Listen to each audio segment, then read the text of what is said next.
오늘 우리에게 주어진 본문의 말씀을 함께 읽어나가면서 우리가 주의 깊게 보아야 할 한 단어가 있어요. 키워드라고 말할 수 있겠습니다.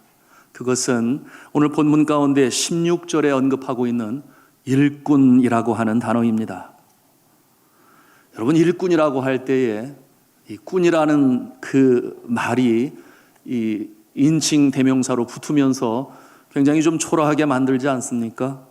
그래서 장사를 하는 사람을 상인이라고 부르면 좋을 것 같은데 장사꾼 이렇게 말을 하면 그렇게 느껴지는 것이죠. 그런가 하면 농업을 주업으로 삼는 사람을 농인 그러면 되는데 농사꾼 이렇게 말하면 또 낮춰 부르는 모습이 돼요. 여러분, 어느 분야에 남들이 하지 않는 그 영역에 전문적인 재능을 가지고 해나가는 이와 같은 모습, 특별히 전문적인 그 같은 모습을 비하여 꾼이라고 하는 그렇게 불렀어요. 그것은 사실 그렇게 바람직한 모습이 아닙니다. 이 사냥을 잘하는 사람을 포수라고 부르면 좋을 것 같은데 사냥꾼, 그런가 하면 짐을 나르는 사람은 짐꾼 이렇게 불렀어요. 그래서 이 말씀을 묵상하는 가운데 그러면 저처럼 말을 많이 하고 말로 진리를 전하고 하는 사람은 무슨 꾼이라고 불러야 될까? 여러분 한번 생각해 보세요. 그래서 말꾼? 생각을 하니 말꾼인가? 말꾼. 그러면 말을 잘 모는 사람 뭐 이런 연상이 드는데, 성도 여러분, 저는 그리스도의 일꾼입니다.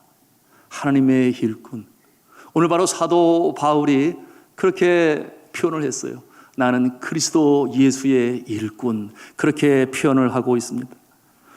그 당시에 일꾼이라고 하는 이 단어는 레이둘고스라고 하는 성서 원어를 사용하는데, 레이둘고스라고 하는 이 단어의 번역이 한국말로 되어질 때에 일꾼이라는 말 외에 다른 말을 찾지를 못했어요. 여러분, 레이둘고스라고 하는 이와 같은 말의 뜻을 풀어 말한다면 공적인 사역자, 그런 뜻을 가지고 있어요. 공적인 사역자, 특수한 일에 전문적인 기술을 가지고 시민들의 필요를 채워주는 일을 감당하는, 그러니까 프로페셔널이라고 말할 수 있겠어요. 공적인 전문가들, 그렇게 그 이름으로 불렀습니다.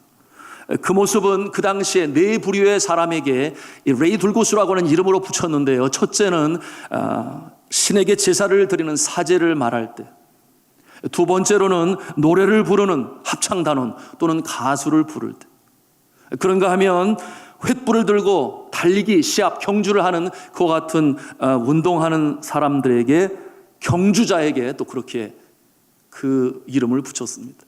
그리고 마지막으로 나라를 지키기 위해서 싸우는 군인들, 그들을 가리켜 또한 일꾼이라고, 레이둘고스라고 그와 같은 말을 붙였습니다. 저들은 그렇게 이해를 했던 것입니다. 우리가 사제들을 통하여 비로소 신을 만날 수 있다. 그런가 하면은 노래하는 자들을 통해서 우리가 즐거움을 회복할 수 있다. 그런가 하면은 운동하는 자들을 통해서 우리가 활력을 회복할 수 있다. 그런가 하면은 나라를 지키는 군인들로 말미암아 우리의 심령이 안정함을 갖고 우리의 생활에 전념할 수 있다. 그러니 일꾼이라는 언어는 그 시대에 참으로 중요한 시민들의 안정과 정서의 필요를 채우는 중요한 역할을 감당했던 것이에요. 그러니 사도 바울이 이와 같은 일꾼으로 자신을 표현할 때 왜 그렇게 하였을까 하는 것을 금방 이해할 수 있는데요. 여러분, 그 시대에 그처럼 중요한 인물들, 그래서 영어로 번역을 할 때는 일꾼, 레이둘고스를 어떻게 표현하는가? 미니스터, 그렇게 번역을 했어요. 미니스터, 많이 들어봤지요? 정부의 장관들을 가리켜 명칭을 미니스터라고 말을 해요. 그런가 하면 성직자들을 가리켜 말할 때 또한 미니스터 이렇게 표현을 했습니다. 너무나 중요한 자리에 있는 거예요. 사회적으로 영향을 미칠 수 있는 중요한 자리에 있어요. 여러분, 요즘에 코로나19로 인해서 정부가 바쁩니다. 많은 관료들이, 우리 장관들이 또 어려움 속에 있는, 또 지방으로 대구로 내려가서 격려하고 위로해요. 그와 같은 모습을 바라볼 때에 주의 종들, 미니스터, 사역자들은 그와 같은 자리에 가야 되겠습니까? 말아야 되겠습니까? 그런데 정부 관료들은 가지 마세요, 가지 마세요 이렇게까지 하지만, 그러나 주의 종은 그때로부터 어려움이 있을 때 정서적으로 슬픔 가운데 있는, 또는 사랑하는 가족을 잃었을 때 제일 먼저 달려가는 존재가 미니스터, 주의 종인 것을 생각하니 안 달려갈 수가 없는 거예요. 그러니 그와 같은 모습으로 어려운 때를 특별히 우리 믿음의 사람들이 이겨나갈 수 있어야 되는데, 우리 믿음의 선조들이 그와 같은 모습으로 행했던 것입니다. 자, 오늘 사도 바울이 자신을 가리켜 평소에 주로 사용했던, 자신을 소개할 때 사용했던 그 언어가 있어요. 그 단어는 뭐냐면 둘로스라는 말을 썼죠. 여러분, 둘로스 많이 들어봤습니다. 종이란 뜻을 가지고 있어요. 그리스도의 종된 나 사도 바울은 둘로스를 사용했는데, 오늘은 이렇게 일꾼이라는 말을 사용합니다. 특별히 그가 어떠한 일로 그렇게 이름을 불렀는가? 제사장직을 감당해야 되기 때문에. 그 당시에 제사장, 이 신전의 사제들을 미니스터라고 불렀다 그랬어요. 레이 둘고스라고 불렀어요. 그러니 자신이 그와 같은 일을 감당하는 것입니다. 이와 같은 내용 16절에 명시하고 있는데요, 같이 16절 말씀을 읽도록 하겠습니다. 시작. 이 은혜는 곧 나로 이방인을 위하여 그리스도 예수의 일꾼이 되어 하나님의 복음의 제사장 직분을 하게 하사 이방인을 제물로 드리는 것이 성령 안에서 거룩하게 되어 받으실 만하게 하려 하심이라. 아멘. 자신을 예수의 일꾼이라고 그렇게 소개하면서 제사장의 직분을 감당한다 하는 내용을 말씀하면서 특별히 자신은 복음의 제사장, 복음의 일꾼, 그렇게 소개하고 있습니다. 여러분, 이 제사장의 역할이 무슨 역할을 합니까? 하나님과 우리 인간 사이의 중재자의 역할을 감당했습니다. 구약 시대에는 이 제사장은 사람이 죄를 범하였을 때에 그 죄의 용서함을 위하여 하나님과 인간 사이의 중재자의 모습의 역할을 감당했어요. 그러니 그 구약 시대에는 죄 용서함을 받기 위하여 짐승을 가지고 와요. 그러면 그 짐승을 받아서 가지고 온 사람의 죄를 이 짐승에 전가시킵니다. 그리고 이 짐승을 잡아요. 뼈를 발라냅니다. 좌우의 날선 어떤 것보다 더 예리한 그 칼로 쓸데없는 부분을 제거합니다. 각을 뜹니다. 그리고 번제단에 올려서 번제로 하나님께 제사로 올립니다. 그와 같은 모습을 통해서 죄인의 죄의 용서함을 베푸는 중재자의 역할, 바로 제사장의 역할이었던 것입니다. 그런데 그 당시에 이 제사의 모습은 완전하지 못했어요. 그러니 매일같이 제사를 드려야만 했습니다. 또 매일같이 죄를 범합니다. 그러니 성전의 연기가 끝이 나지를 않아요.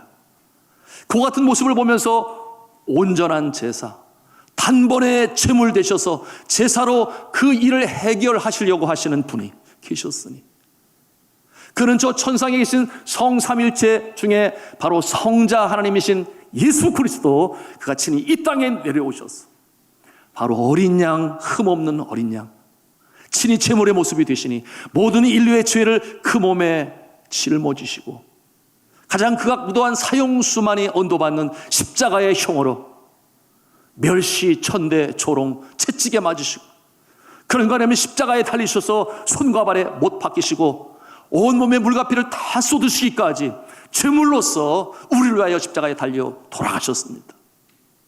그 같은 예수 그리스도로 말미암아 우리는 더 이상의 제사가 필요하지 않아요. 예수님께서 다 단번에 과거와 현재와 미래의 죄를 다 토말하셨기 때문에, 그리고 죽으셨으나 사망에 쏘는 것을 이기시고 부활의 첫 열매가 되셨으니, 사랑하는 성도 여러분, 우리는 예수 그리스도 말미암아 우리의 심령이 구원받는 줄로 믿으시기를 바랍니다. 주님 오시는 그날에 우리가 흙으로 돌아갔을지언정 다시금 신령한 부활체로 부활하는 줄로 믿으시기를 바랍니다. 그런데 오늘 말씀을 잘 묵상하는 가운데 의아한 부분은, 그런데 왜 사도 바울은 자신이 제사장, 복음의 제사장이라 말씀하고, 그리고 여전히 이방인들을 제물로 삼아 제단에 제물로 바친다, 이와 같은 표현을 썼는지. 예수님이 이미 제물로 단번에 다 드리셨는데 또 무슨 제물을 드려야 하는지 의아해할 수 있어요. 여러분, 이와 같이 사도 바울이 말씀으로 전하게 된 것은 이 사실에 대해서 알지를 못하는 사람들이 있어요. 나의 죄가 용서함을 받았다, 예수로 말미암아. 그러므로 그 은혜와 은총이 우리에게 임하니 우리는 천국 백성이 되고 용서함을 받는 사람이 되는데 알지를 못해요. 그러니 그 내용으로 전합니다. 이방인들에 가서 전합니다. 저들이 예수 믿고 하나님의 은혜의 자리에 들어오게 하는 일에 자신은 중재자, 제사장의 역할을 감당하게 하는데 그 뜻이 뭐예요? 예수 믿게 하는 일에, 예수 믿고 주님의 은혜 자리에 나오게 하는 일에 나는 제사장의 역할을 감당하고, 그들이 제물이 된다 하는 것은 예수 그리스도의 그 제물에 은혜로 동참한다, 그런 뜻을 가지고 있어요. 실제적으로는 예수님이 다 하신 것인데 예수를 믿게 되고 새 생명으로, 새로운 운명으로 천국 소망을 가지고 이 땅 가운데서도 천국 백성으로 살아가는 일에 자신이 쓰임받았다 하는 내용으로 이렇게 전하고 있는 것입니다. 그것이 자랑스러웠어요. 그러니 내가 이와 같은 부분을 자랑한다, 그렇게 말씀하고 있는 것입니다. 자, 사랑하는 성도 여러분, 이 예수 그리스도의 십자가의 제물의 사건, 우리는 그와 같은 은혜로 오늘도 주님 전에 나와 하나님을 창조주로, 예수님을 구세주로 찬송하며 예배하며 나가는 줄로 믿으시기를 바랍니다. 사순절을 보내면서 우리가 더 깊이 묵상할 수 있어야 돼요. 그러니 이사야서를 통해서 53장 5절 말씀에 이런 말씀이 있잖아요. 그가 찔림은 우리의 허물을 인하며 그가 상함은 우리의 죄악을 인함이라. 저가 징계를 받음으로 우리가 평화를 누리고 저가 채찍에 맞음으로 우리가 나음을 입었도다. 믿습니까? 확신을 가지고 우리가 살아가야 하고, 그리고 이와 같은 확신, 믿음 속에 복음을 전한 사도 바울의 그 모습을 우리가 묵상해야 하겠습니다. 자, 제가 질문을 하겠습니다. 여러분은 예수 그리스도의 일꾼이십니까? 그럼요. 우리는 예수 그리스도의 일꾼입니다. 어두운 곳에서 밝은 곳으로 건짐을 받았어요. 부름을 받았어요. 구원을 받은 백성들입니다. 예수를 믿고 새 생명으로 살아가게 되었어요. 하늘나라 시민, 천국을 소유한 그 모습으로 살아갑니다. 그러니 그 모습이 예수 그리스도의 일꾼된 모습으로 살아가야 모두 다 제사장으로 부름을 받은 것입니다. 그래서 종교개혁 이후에 여러분 많이 들어보셨을 거예요. 만인 제사장. 누가? 예수 믿는 모든 사람들이 다 제사장이다, 그 말이에요. 물론 여전히 구교, 천주교에서는 여전히 미사를 드린다 그래요. 그러니 신부가 그 역할을 대신한다. 그것이 우리 개신교와 천주교의 큰 차이점 중에 하나인데요. 우리 하나님의 백성들은 오순절 성령 강림을 통해서 과거에 특별한 자에게만 임했었던 성령 강림의 역사가 보편적으로 임하게 되니 예수 믿는 그 심령에는 예수 그리스도의 성령이 우리 안에 내주하시는 줄로 믿으시기를 바랍니다. 그러면 우리가 직접적으로 주 앞에 나가는 거예요. 예수의 이름을 부르며 하나님을 찬송하며, 저도 여러분도 믿음의 주여 우리를 온전케 하시는 주 앞에 직접적으로 나가는 줄로 믿으시기를 바랍니다. 그게 제사장이에요. 뿐만 아니라 여전히 믿지 않냐는 자들을 하나님의 은혜 자리에 인도하는 일에 중재자의 모습으로 쓰임을 받을 수 있다. 아멘입니까? 그렇다면 우리는 이와 같은 질문을 또 할 수 있어야 되겠지요. 그러면 나는 얼마나 많은 사람들을 제단의 제물로 바쳤는가? 다시 말하면 얼마나 많은 사람들의 영혼을 구원하였는가? 그들을 주 앞에 인도하였는가? 우리 자신을 돌이켜볼 수 있어야 합니다. 그래야만 진정한 그리스도의 일꾼이 되는 거예요. 오늘 이와 같은 내용으로 로마에 있는 교인들에게 사도 바울이 권면을 하는 것입니다. 이와 같은 일, 너희는 택하신 족속이요, 왕같은 제사장들이요, 거룩한 나라요, 그의 소유가 된 백성이니 이는 너희를 어두운 데서 불러내어 그 희한 빛에 들어가신 이의 아름다운 덕을 선포하게 하려 하심이라, 선전하게 하려 하심이라. 누가? 우리 자신들이. 사도 바울의 후예로서. 자, 이와 같은 특권을 주셨으니 얼마나 감사합니까? 그 특권을 가지고, 사명을 가지고 이 세상을 살아가는 거예요. 여러분, 이와 같은 모습 17절에 사도 바울이 얼마나 자랑할 일이라고 말하고 있어요? 우리 17절 말씀을 같이 또 읽겠습니다. 시작.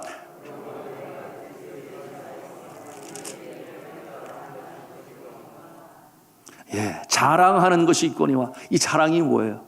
나에게 그 특권을 주셨다. 구약시대 제사장처럼 여전히 믿지 않는 자들을 주님의 은혜의 자리에 인도하는 일에 쓰임받는 존재가 되고, 그것이 감사가 되고 기쁨이 되고 자랑이 되었다, 그런 말이에요. 여러분이 우리가 전도를 하고 한 영혼을 구원하는 일이 한 사람만 구해도 너무 감사한 거예요. 기쁜 거예요. 왜 그렇습니까? 한 영혼의 값어치를 따지기로 한다면 성경이 말씀하고 있어요. 천하보다 귀한 한 영혼이라고 말씀하고 있어요. 천하보다 귀한 것, 한 영혼, 그렇게 말씀하고 있으니 여러분이 영혼을 구하는 이 기쁨, 이 보람은 말로 표현할 수 없어요. 경험해 보신 분들은 압니다. 저는 지금도 영혼 구하는 그 기쁨을 가지고 이 세상을 살아가고 있으니 여러분, 복음을 전할 때 놀라운 것은 믿지 않은 자들 그 영혼만 살리는 게 아니라 내 영혼이 살아나는 것을 느낄 수 있어요. 이것은 경험해 보면 분만이 할 수 있어요. 내가 영혼을 살리는 데 쓰임받는데 내가 쓰임받으니 주의 성령의 역사를 체험하게 되니 내가 기쁜 거예요. 그것이 감사한 거예요. 여러분, 이와 같은 모습, 때로는 수고해야 되지 않아요? 끝까지 섬기는 모습도 있어야 되고 어찌든지 그 마음을 열 수 있도록. 그러나 중요한 것은 성령께서 우리의 마음을 주장하실 때에 넉넉히 감당하는 줄로 믿습니다. 여러분, 우리가 헬렌 켈러라고 하는 분을 잘 알지요. 삼중 장애인의 아픔과 고난 속에 자라났습니다. 그는 보지 못하고 듣지 못하고 말하지 못하고, 그의 나이 19개월 되었을 때 셋째로 태어났는데 뇌 척수염을 앓았다 그랬습니다. 그런 시각과 청각을 잃었어요. 목소리는 나왔는데 시청각을 잃어버렸기 때문에 언어 학습을 할 수가 없었어요. 그런 그녀가 그 모든 장애물을 극복하고 24살에 장애인들 중엔 최초로 레드클리프 대학교에서 학사 학위를 받은 시청각 장애인이 되었습니다. 그녀가 얼마나 열심히 인생을 포기하지 않고 살았는지 독일어를 비롯해서 5개 국어를 구사했다 그랬어요. 여러분, 그와 같은 모습을 보면 절망은 없습니다. 절망은 없어요. 왜 그렇게 되었는가? 왜 그렇게 되었는가? 제가 그와 같은 모습으로 소망 중에 일어날 수 있던 것은 복음이 그녀의 소망, 그녀의 미래를 바라보게 했기 때문에, 그와 같은 일 가운데는 놀라운 주님의 은혜의 역사가 있었어요. 이 헬렌 켈러가 이제 24살이 되었을 때에 대학교를 졸업하고, 그리고 나중에 제가 끊임없이 공부하게 되니, 여러분 아시는 대로 그는 작가가 되었습니다. 그런 거 하면은 사회 인권 운동가가 되었습니다. 그리고 교육가가 되었어요. 나중에 박사학위를 받게까지 되었습니다. 그런데 박사학위를 받을 때에 제가 캠플 대학교에서 박사학위를 받을 때 곁에서 박사학위를 받는 또 하나의 사람이 있었으니, 그 자리에 앉은 많은 청중들이 헬렌 켈러의 위대함, 그 소망을 잃지 않은 모습을 박수와 칼채를 보내면서 동시에 그 곁에 있는 사람에게 박수 칼채를 보낼 때 더 뜨겁게 박수를 보냈다 그랬어요. 그가 누구인가 하면 바로 이 헬렌 켈러의 가정교사로 48년 동안이나 그를 섬기며 교육했었던 앤 셜리번이라고 하는 그의 선생님이었습니다. 놀랍지 않습니까? 여러분, 우리가 헬렌 켈러는 잘 알아요. 그러나 앤 셜리번에 대해서는 잘 알지 못합니다. 그는 굉장히 불우한 어릴 적 삶의 모습을 겪었어요. 그는 어릴 적에 어머니를 여의었습니다. 그런가 하면 알코올 중독자인 아버지에게 버림을 받았습니다. 그게 유일한 가족 피부치, 자신의 가족인 동생이 병으로 그만 죽고 말았어요. 그 충격이 너무나 커서 앤 셜리번은 그만 안질이 심각하게 악화되었고 그만 시력을 잃어버리고 말았습니다. 저가 소망을 잃고 절망 가운데 빠져서 나는 살 수가 없어. 나는 더 이상 살 수가 없어. 정말 천하의 고아가 되어 2번이나 자살을 시도했습니다. 그럼에도 자살도 쉽지 아니했습니다. 왜 그럴까? 나중에 알게 되는 것이죠. 하나님께서 앤 셜리번을 쓰시고자 그렇게 죽지 않도록 붙잡아 주셨던 것이죠.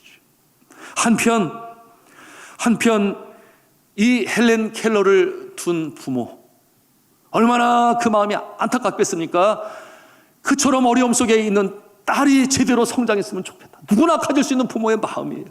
그러니 퍼킨슨 학교가 이 시각 장애인들 또는 말하지 못하는, 제대로 하지 못하는 그들을 잘 양육하고 키우는 그 학교에 가정교사를 요청하게 돼요. 그때에 이 앤 셜리번이라고 하는 그와 같은 그의 선생님이 자원하게 되는데, 거기에는 그 이유가 있었습니다. 저가 그처럼 2번이나 자살을 시도하고 더 이상 소망이 없을 때에 그를 만난 자가 있었어요. 그는 누구인가 하면 바바라고 하는 신부였는데 그가 복음으로 이 앤 셜리반에게 전했습니다.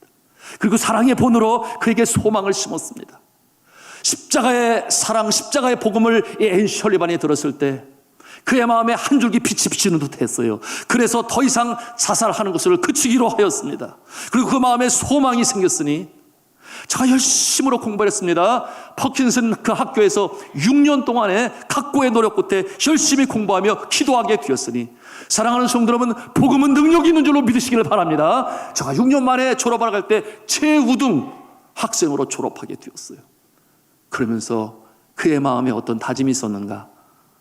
나도 이제는 누구를 위해서 살아야 되겠다. 나를 이처럼 소망으로 복음으로 알려주었으니 내가 새 소망을 갖게 되었는데 어려움 속에 있는 시각장애인 또는 청각장애인이 있다면 내가 그를 돌보고 그가 온전히 다시금 복음으로 설 수 있도록 해야 되겠다. 그런 마음을 가지고 차원하게 되었는데 이러므로 역사적인 운명적인 만남의 축복의 역사가 바로 헬렌 켈러와 앤 셜리반 사이에 있었던 것입니다.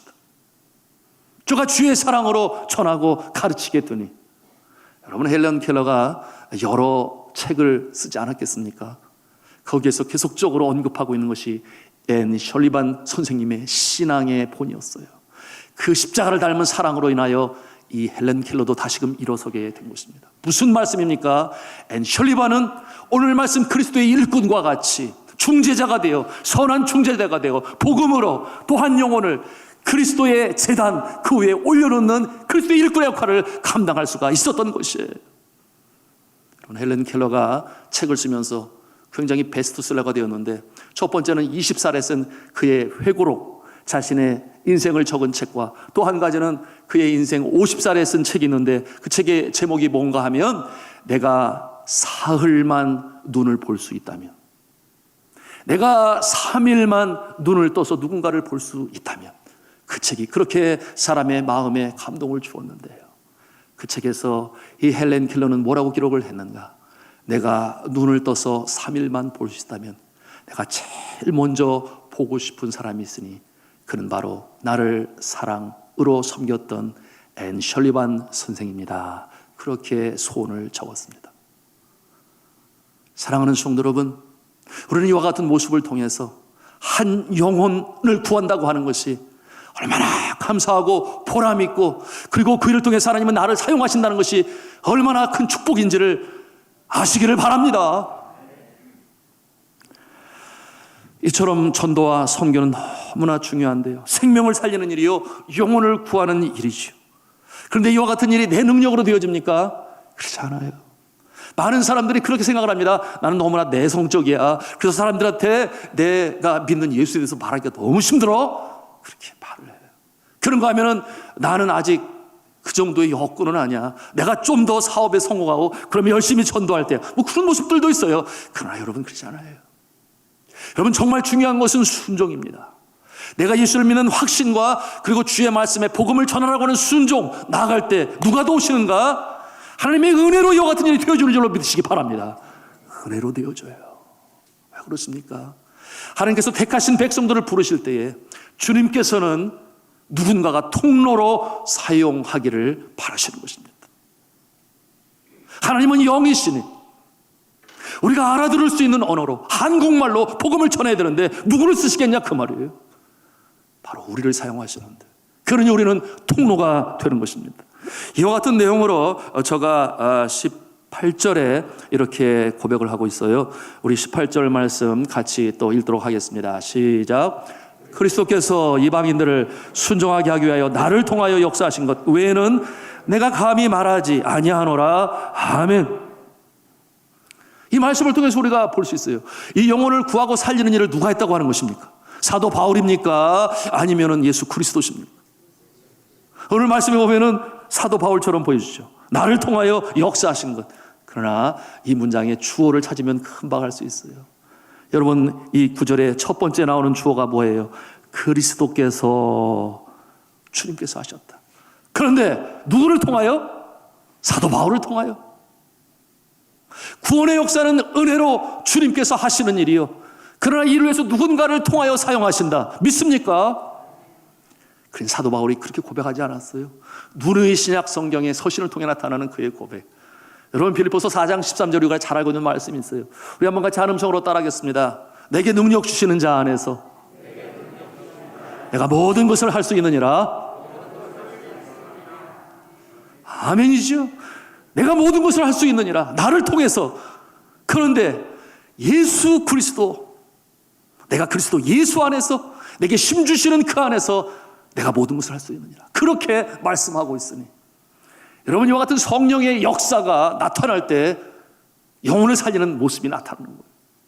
우리가 순종함으로 나갈 때 우리 안에 내주하시는 성령께서 역동적으로 역사하니 전혀 예기치 않던 능력이 나타나는 것입니다.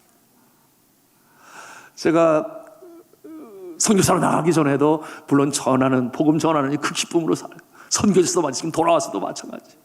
선교지로 나가기 전에는 제가 굉장히 내성적인 성격이니까 어떻게 전철 안에서 복음을 전할 수 있을까? 어떻게 기타를 치고 노래를 찬송을 부를 수 있을까? 그런데 기도하니 하나님께서 담력 주셔서 그 일도 감당하게 하세요.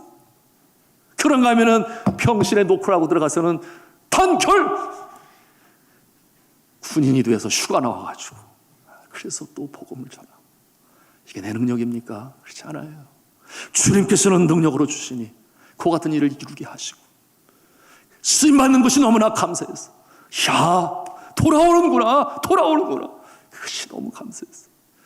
여러분은 경험해 보신 분은 알아요.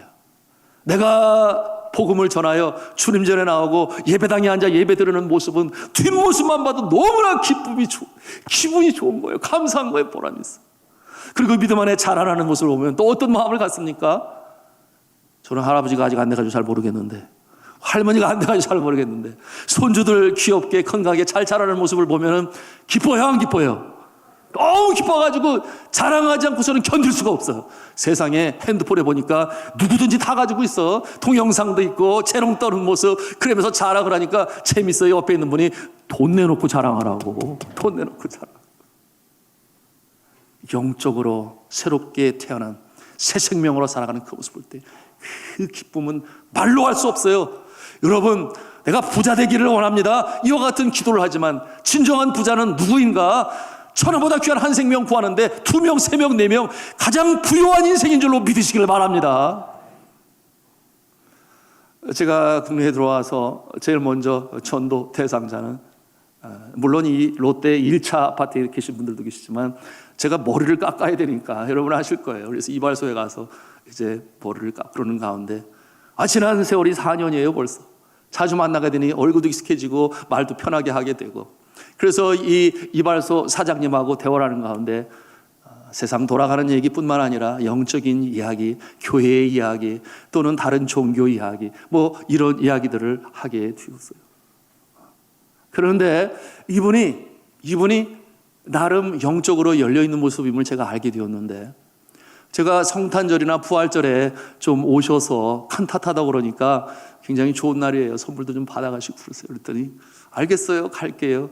그런데 저를 아는 척하지 마세요 그랬어요. 조용히 왔다 간다고.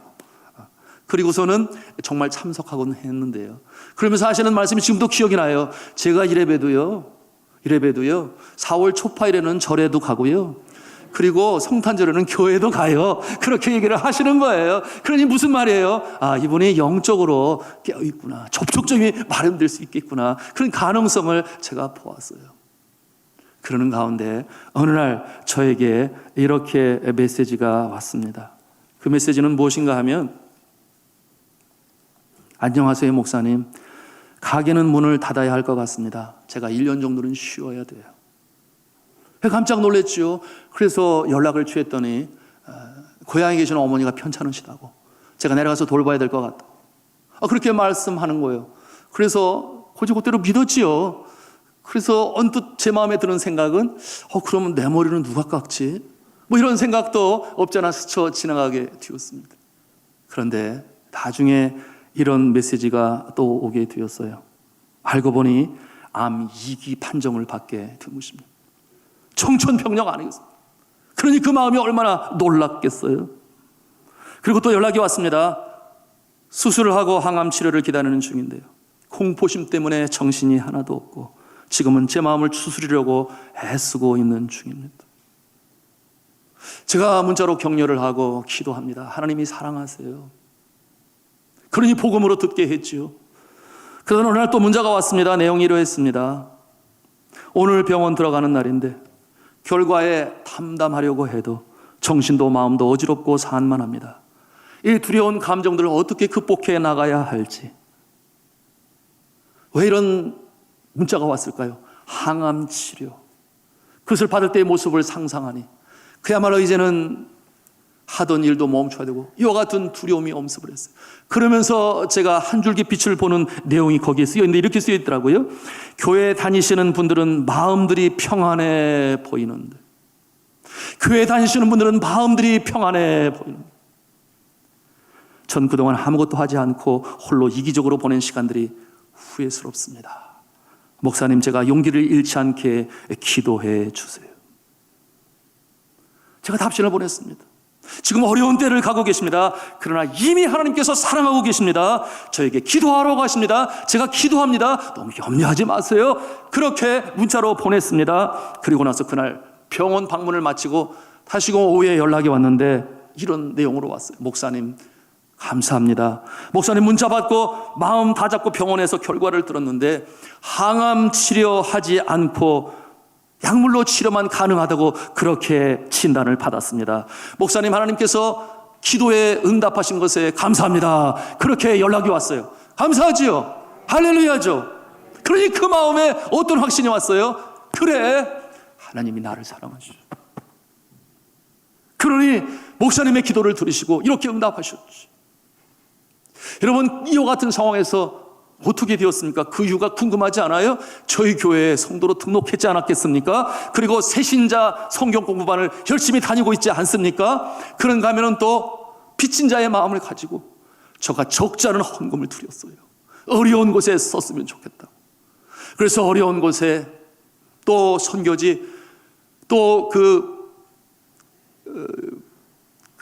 학교에 이 외국인들 다문화 가정의 학교에 불이 났는데 거기에 지원금으로도 보내고 교회도 헌금을 드리고 너무나 감사했죠. 그런데 놀라운 것은 이분의 그 얼굴이 완전히 환하게 바뀌었어요. 보름달처럼 환하게 빛이 날 정도로, 부러울 정도로 그렇게 바뀌었어요. 주의 성령이 그 안에 임하니 구원으로 역사하니 속사람이 새로워지니 겉사람도 새로워지는 줄로 믿으시길 바랍니다. 영혼이 잘됨같이 범사가 찰되고 강건해지는 역사가 주의 생명으로 살아가는 자에게 나타나는 것이에요. 그래, 너무나 감사했죠.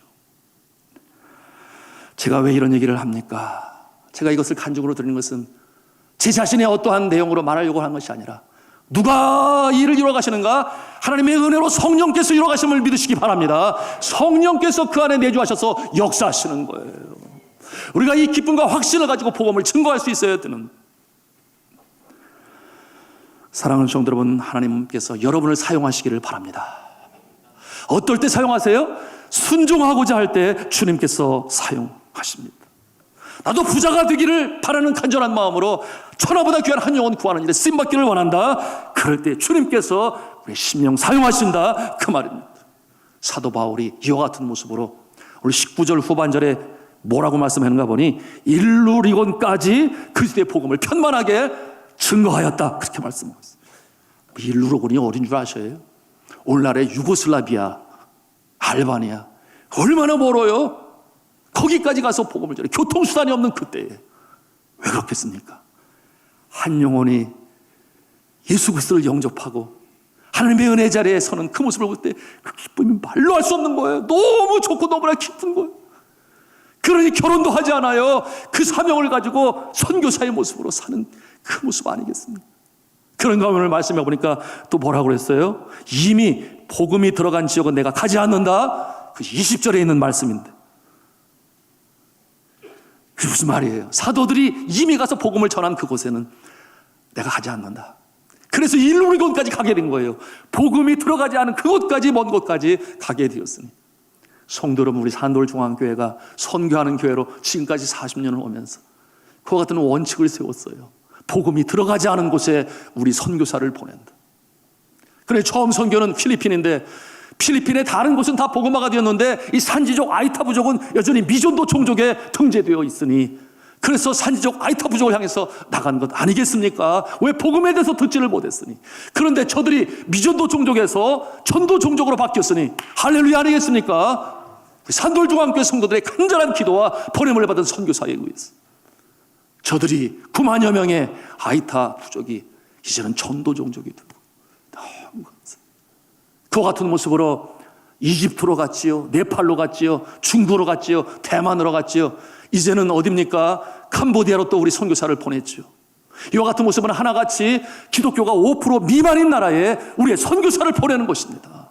그러므로 저들이 복음을 듣고 주님의 돌아오는 역사, 이와 같은 역사로 우리 산돌중앙교회가 쓰임을 받는 것이 너무 감사해요. 비록 그와 같은 그곳은 열악하지요.